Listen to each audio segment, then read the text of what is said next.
देखते ही देखते रंधावा हाउस की हवाओं में एक बार फिर से हलचल मच चुकी है। जो घर कुछ दिनों पहले तक खुशी और रौनक से गूंजता था, वहीं अब तनाव और रहस्यों की परछाइयां मंडरा रही हैं। वजह? शिवांश और सोनालिका के बीच आई गहरी दरारें और उसी दरार को चौड़ा करने वाली प्रार्थना की एक बार फिर से घर में धमाकेदार एंट्री।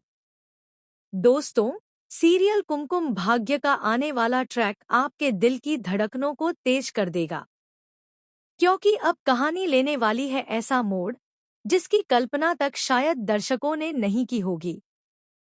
प्रार्थना की वापसी और नई उम्मीदें। प्रार्थना, जिसने अपनी किस्मत और प्यार दोनों ही खो दिए थे, आज फिर से रंधावा हाउस के दरवाजे पर खड़ी है। इस बार उसकी आंखों में आंसू कम और हिम्मत ज्यादा है। उसका दिल शिवांश के लिए अब भी उसी तरह धड़कता है, लेकिन हालातों ने उसे मजबूर किया है कि वह अपने दिल की बातों को छुपाकर रिश्तों को बचाने के लिए खेल खेलना पड़े। वहीं उसकी सौतेली माँ, जिसने हमेशा उसे अपने जीवन की सबसे बड़ी भूल समझा, अब अचानक बदलती हुई नजर आ रही है। वह प्रार्थना को गले लगाती है, उससे प्यार जताती है और यहाँ तक कि शिवांश और प्रार्थना के रिश्ते को बचाने का वादा करती है। दर्शक सोच में पड़ जाते हैं कि आखिर यह अचानक आया प्यार असली है या इसके पीछे छिपा है कोई बड़ा लालच। सौतेली माँ का नया खेल।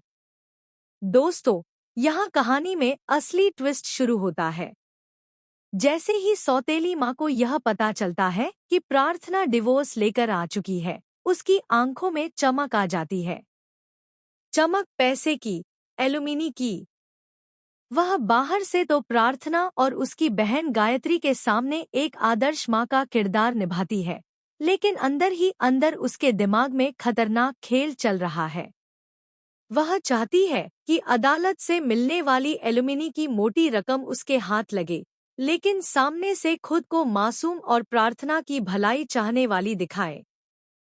सवाल यही है, क्या प्रार्थना उसकी इस चालाकी को पहचान पाएगी या फिर इस धोखे के जाल में फंस जाएगी? प्रार्थना और शिवांश, दिल की खामोश धड़कने। जैसे ही प्रार्थना की मुलाकात शिवांश से होती है, दोनों की आंखें कई अनकही बातें कह जाती हैं। एक और प्रार्थना खुद को रोकने की कोशिश करती है, दूसरी ओर शिवांश का दिल भी बेचैन हो उठता है। दोनों एक दूसरे से दूर जाने की लाख कोशिश करते हैं, लेकिन उनकी रूहें बार बार उन्हें एक दूसरे की तरफ खींच लाती हैं। लेकिन यहाँ प्रार्थना की बहन गायत्री आती है और उसे समझाती है, दीदी, हमें अभी प्यार का नाटक नहीं करना है। हमें केवल ये दिखाना है कि हम पैसों के लिए आए हैं। यही हमारी मजबूरी है। प्रार्थना के लिए यह सबसे बड़ा इम्तिहान है, अपने दिल की आवाज दबाकर रिश्ते को बचाने के लिए झूठे चेहरे का नकाब पहनना। सोनालिका का टूटता सपना। अब आते हैं सोनालिका पर। वो सोनालिका, जिसने सोचा था कि अब शिवांश सिर्फ उसका है, अब उसके सपनों का महल ढहने लगता है। क्योंकि जैसे ही प्रार्थना घर में कदम रखती है, शिवांश का ध्यान बार बार उसकी तरफ खिंचने लगता है। सोनालिका के लिए यह सबसे बड़ा डर है, उसका प्यार, उसकी पहचान, उसकी जगह उससे छिन रही है। यही डर धीरे धीरे बदल जाता है जलन में, और फिर जलन से जन्म लेती है नफरत। सोनालिका अब किसी भी हाल में प्रार्थना को इस घर से निकालना चाहती है। जन्माष्टमी का धमाका। इसी बीच आता है जन्माष्टमी का पर्व। पूरा रंधावा हाउस रोशनी और सजावट से जगमगा उठता है। हर कोई कृष्ण राधा की झांकियों में डूबा है। घर के बुजुर्गों की इच्छा है कि